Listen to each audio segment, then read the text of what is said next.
महास्नानम पश्यन्ति, जब आप स्नान करके पूजा करते हैं तो सभी पाप जल जाते हैं। स्नान की बड़ी महिमा है, स्नान के बिना पूजा में नहीं बैठ सकते। नहाना अपना एक भारतीय तो है जहां पर स्नान को 16 उपचारों में जोड़ा गया है। भगवान को स्नान कराया गया है, भगत स्नान करके बैठता है बिना स्नान।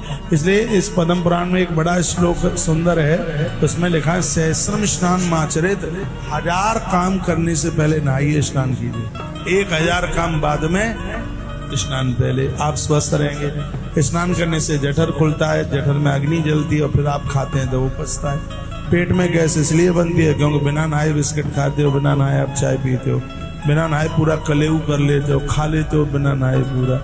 पछता तो है नहीं, वो वहीं सड़ता रहता है। आप गाड़ी की सर्विस मत कराइए, जला हुआ तेल भी उसी में ही पड़ा रहने दो और ऊपर से भी उसमें ही पटकते रहो तो इंजन बैठ जाएगा। तो इंजन तो लोगों का बैठ ही रहा है, तो रात को भर लिया वो तो खाली हो नहीं रहा है, कूच कूच करके फिर भर रहे हैं उसको। तो खट्टी खट्टी डकारें भरते रहते हैं, तो ऐसा क्यों कर रहे हैं? तो इसलिए नहीं पच रहा है क्योंकि नहाते तो है नहीं। सूर्य किरणें ऊपर से नीचे उतर के आ जाएंगी बहुत ज्यादा।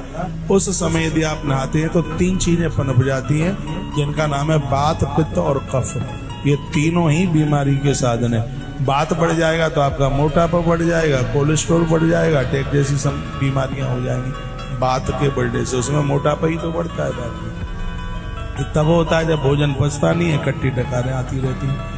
और जिस समय पित्त गड़बड़ होता है तो उसका पूरा तंत्र ही पेट गड़बड़ हो जाता है। और जिसका कफ गड़बड़ हुआ है उसका फेफड़ा, उसके तो फेफड़ों में पानी भर जाए, टीबी का रोग हो जाए, मरने की तैयारी हो जाए। रोग 3 नहीं है, चौथा नहीं है, बात, पित्त और कफ, ये 3 नहीं है। इससे बचने के लिए सुबह गर्म पानी, दोपहर को छाछ और रात्रि को 1 गिलास आप दूध पीजिए। देखो पूजा पाठ तो तभी तो हो पाएगा जब आप स्वस्थ रहेंगे। जब स्वास्थ्य ही नहीं है तो फिर पूजा कहाँ से होगी? इसलिए आज के प्रवचन में यह भी नियम ले लेंगे, हम स्नान टाइम से करेंगे। सुबह 4-4 घंटे पार्क में घूमते रहते हैं, फिर मित्र के यहाँ बैठे रहते हैं, बूढ़े दादाजी के पास बैठे रहते हैं।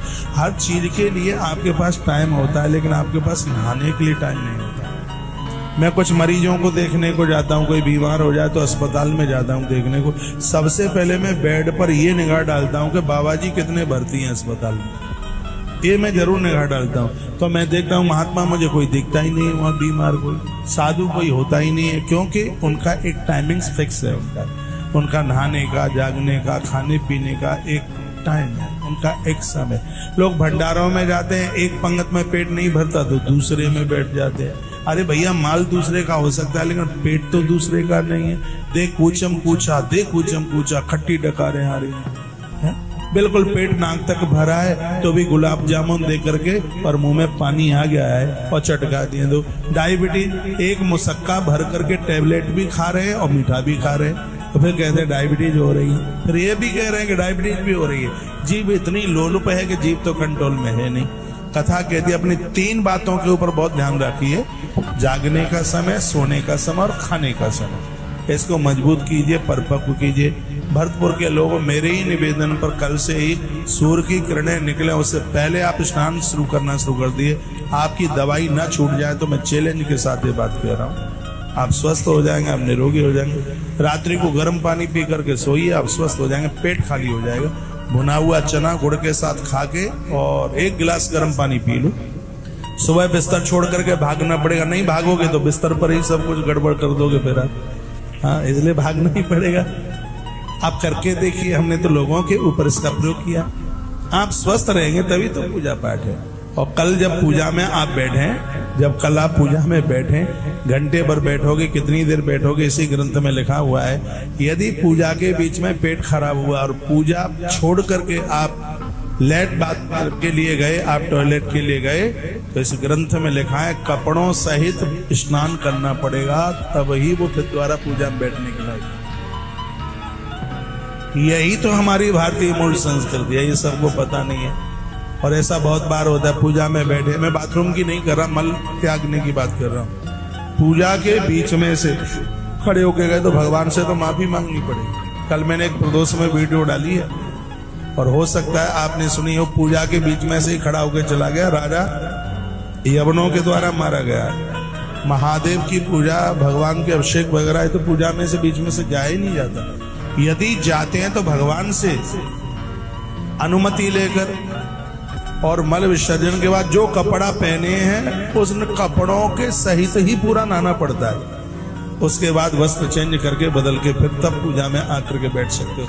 ये तब होता है जब खान पान ठीक नहीं है। बहुत लोगों का पेट ही हदम गड़बड़ रहता है। स्वस्थ व्यक्ति की 3 निशानी है, तलवा हो गरम, पेट हो नरम, माथा हो ठंडा।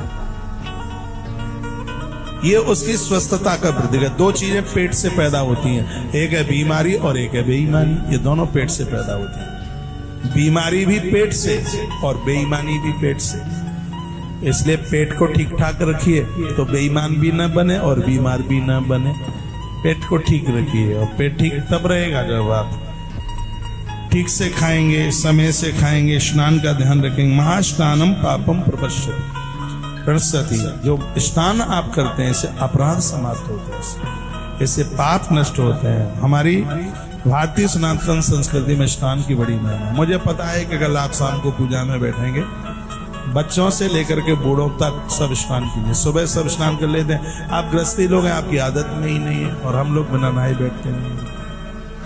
कल सब दिन में आप लेट बाथरूम के लिए गए होंगे, 10 बार तो बाथरूम के लिए गए होंगे। तो बाथरूम करते हुए 1000 छींटे तुम्हारे कपड़ों के ऊपर पड़े बाथरूम में। बहुतों को तो इतनी बुरी आदत है, खड़े खड़े दीवार के सारे बाथरूम करते हैं, तो छींटे पड़ेंगे कपड़ों के ऊपर। इसमें शुद्धता की बहुत ज्यादा जरूरत है, इसमें स्वच्छता की जरूरत है। हल्दी लगाने से पूजा हो जाए, सिर्फ दिया बाती करने से पूजा नहीं, इसमें स्वच्छता की जरूरत है, इसमें पवित्रता की जरूरत है। दिन भर जो कपड़े पहन करके रहे हो वो रात को पूजा में मत पहनिए। उन्हें कपड़ा चेंज कीजिए, कुर्ता पजामा पहनिए, वो आनंद हो जाए। कल आप धोती कुर्ता पहन लें तो, नहीं हो तो बाजार से ले आना। इतनी चीजें लेकर के आते हो, मोटरसाइकिल ला रहे हो, गाड़ी लेके आ रहे हो, तो एक धोती भी ले आओ। धोती कुर्ता पहन करके फिर वीडियो फोटो मुझे भेजना, नंबर मैं ही दे देता हूँ 9219512704 92 195 12 704। इस पर फोटो भेजिए, फिर हम टीवी पर चलाते हैं आपकी फोटो, टीवी पर दिखाएंगे। भारत का गौरव जिंदा बना रहे।